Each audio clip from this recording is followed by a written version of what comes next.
എന്റെ അമ്മ ചോറ് വെച്ചോണ്ടിരിക്ക. അതെന്താ നിന്റെ അമ്മ? അമ്മാന്ന് പറയണം. അതിനി എന്റെ കൂടെ അമ്മയല്ലേ?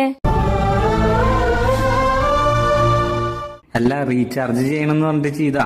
ഇതുവരെ ചെയ്തിട്ടില്ല. റീചാർജ് ചെയ്യണമെങ്കിൽ ഞാൻ കടയ്ക്ക് പോണം, കടക്കാരന് എന്റെ നമ്പർ കൊടുക്കണം, അയാളുമായിട്ട് സംസാരിക്കണം. നമ്മൾ ലവ് ചെയ്യാൻ ആരംഭിച്ചില്ലേ, അതുകൊണ്ട് ഞാൻ സംസാരിക്കണ ഒരേ ഒരു ആൺകുട്ടി നീ മാത്രമായിരിക്കും. അതുകൊണ്ട് ഇനി 1 വർഷത്തേക്കുള്ള റീചാർജ് പ്ലാൻ നീ എനിക്ക് ചെയ്തു തരണേ.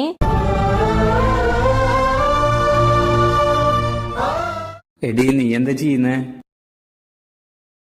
ഞാനിപ്പോ വെള്ളം കുടിച്ചോണ്ടിരിക്കുക. അയ്യോ, നോക്കി കുടിക്ക്, ഇല്ലെങ്കിൽ ശിരസി കയറും. ഇത്ര കെയറിംഗ് ആയ ബോയ് ഫ്രണ്ടാ.